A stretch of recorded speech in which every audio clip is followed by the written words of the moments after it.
107 days, 14 countries, 4 continents, 1 question. What does food mean to you?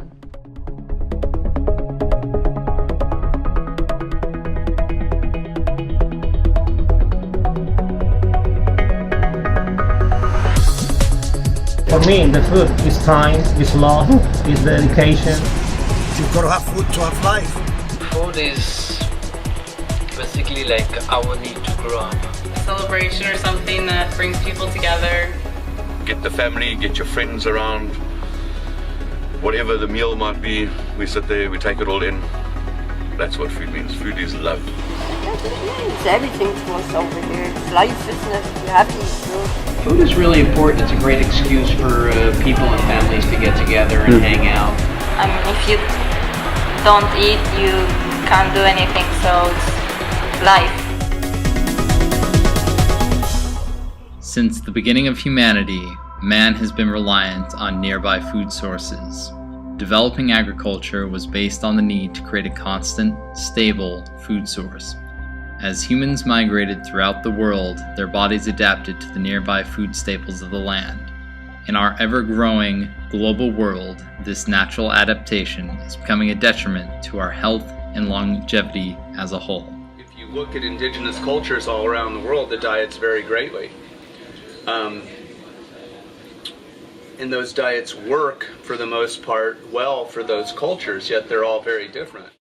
Our ancestors consumed various cereal grains depending on where in the world they originated. For instance, Europeans grew barley and wheat, while Africans had sorghum, Asians had rice, and those in the Americas had potatoes and corn.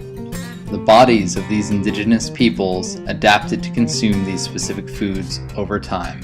Go to the Arctic Circle and look what the Inuit eat. They eat a diet of 70% animal fat, 20% animal protein, and 10% of whatever else they can find, and they have no heart disease or cancer. So obviously, you know, you can make anything work for anybody. Looking at the indigenous model is kind of interesting because it really helps you understand that there is no right diet for anybody.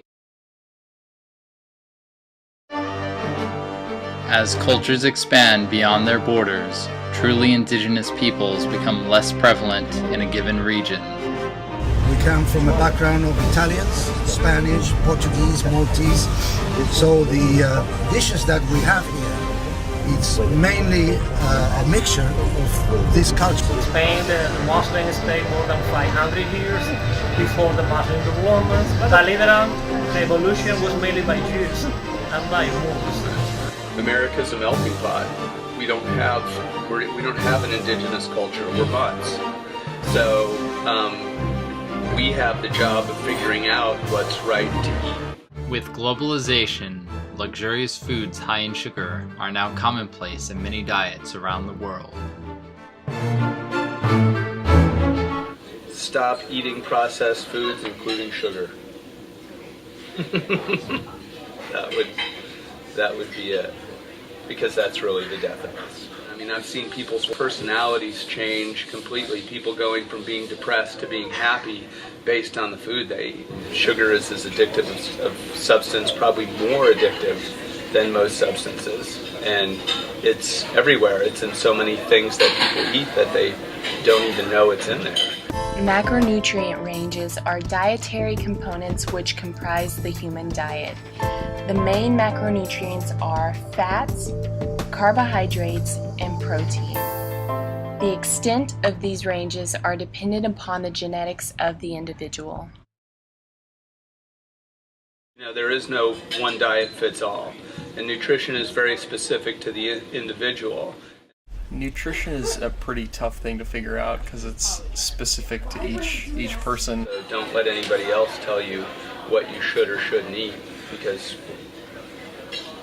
they don't know, unless they're involved in the process with you of paying attention to what's going on with you based on what you're eating. So learn to pay attention to it. The longer something has been not alive, the less nutritional value it has for you. That's my belief.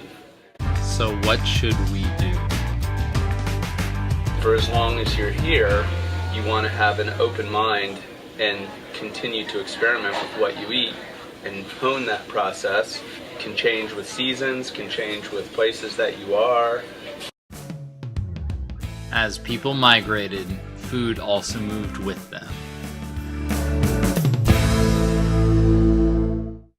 Chocolate, it originally comes from the region South and Middle America.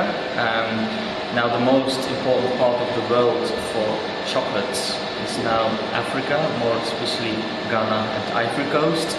But originally it comes from South America, more especially Guatemala, Costa Rica and Mexico.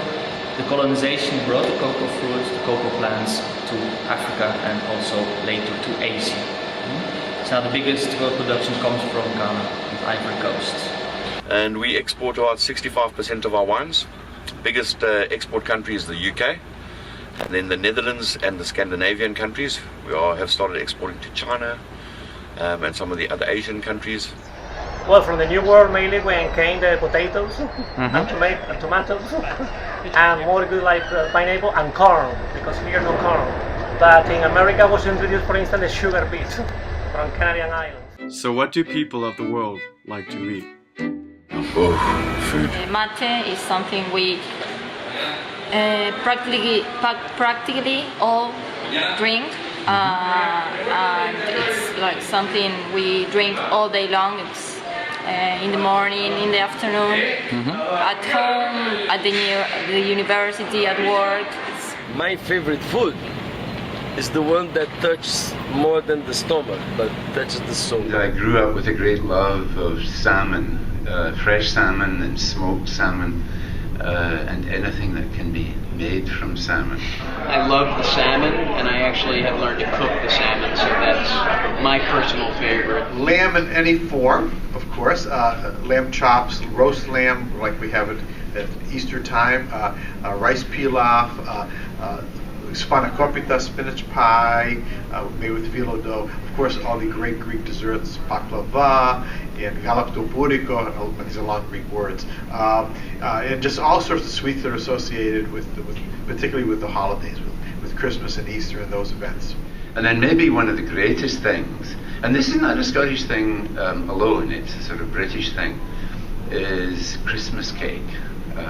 In Scotland we didn't really celebrate Christmas until I was a teenager plus, but then it came in with a vengeance, and the idea of making a Christmas cake with huge amounts of crystallized fruit, a very little batter, and lots of brandy, and you would make it a year ahead and douse it with brandy every month, and then you'd cover the top with almond paste, and then the whole thing was invested with this hard icing, and you'd get it totally smooth, and then you would eat it, well, usually for about 6 months after Christmas. So the pasta, for example, we have a dish which we call rosto, which is ordinary pasta, but we put some potatoes and meat, and of course tomatoes. I like to cook a lot of Mexican food and a lot of Thai food. Also, if you like chili speeds up your metabolism by 25%, and also you can get high on it, which is... Amid favorite foods, barbecue emerged as a commonality between all 4 continents. I love barbecue, and the best place in the world to get good barbecue is Memphis, Tennessee. Well, my favorite food is barbecue, more specifically barbecue ribs. I enjoy some good barbecue ribs. I also enjoy barbecue sandwiches. Well, pork sandwiches. Alright. I can't get enough. Do you cook? Yeah. Yeah? Sometimes. Sometimes. Mainly in summertime, barbecues. Well, we eat a lot of meat. For example, we have a traditional dish, the parrilla. It's like a barbecue. If you braai, which is a barbecue, the South African way, it's probably the most social. It's like our Thanksgiving every time we braai. Yeah, Brazilian barbecue is considered one of the best barbecue in the world. If I'm gonna get a hamburger, I'm gonna get a real hamburger. And it's just good. More importantly, we wanted to know the tradition behind food.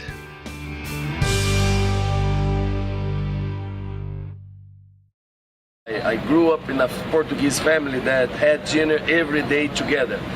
11:30 in the evening, but it was everybody together. So eating was the time to discuss and to blame and to say hello and to forgive and to share.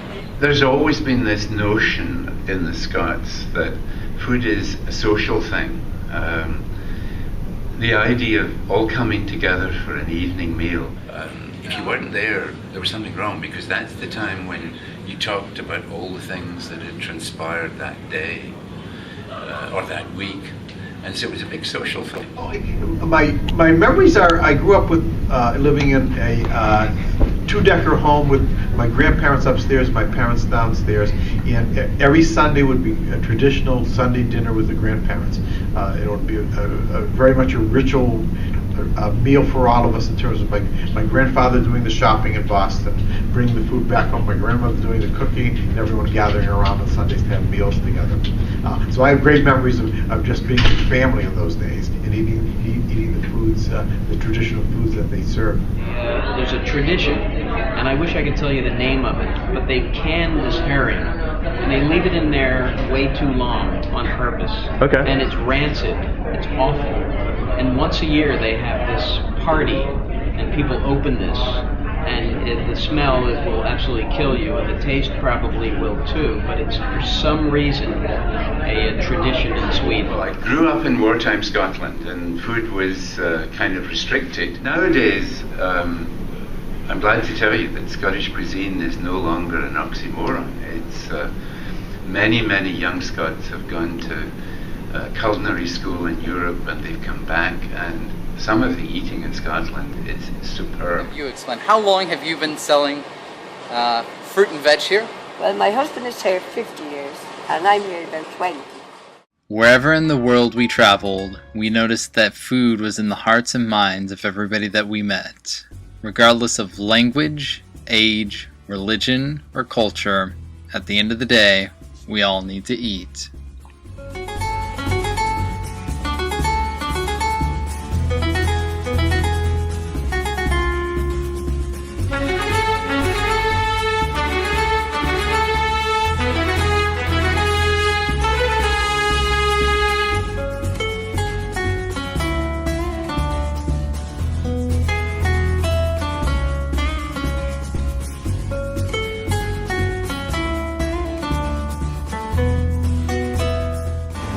Good morning! Today we went to the market. We had an absolute blast because it's Sunday and no one's there. So we ended up just coming and sitting down and eating lovely, how do you say it? Churros. Churros. Churros. And it's Zach's birthday. Feliz cumpleaños, amigo. We're in Spain. Yes, these are winners. Yes. So we learned our lesson, and now we're eating wonderful food in Spain. Adios! Hello. So we're in Spain, and we just ate those concheros. Is that how you say it? Churros. Whatever it is. We ate it, and we're all feeling a bit sick. Except for Zach. Except for Zach. He's kind of beastly today, and it's his birthday, so I guess he gets a cop-out. But we're completely feeling sick. Because we're not going to Morocco. That and the trans fats that our food was fried in, it was absolutely disgusting. I'm about to die. And the chocolate, the processed sugar is giving... Never mind. Adios.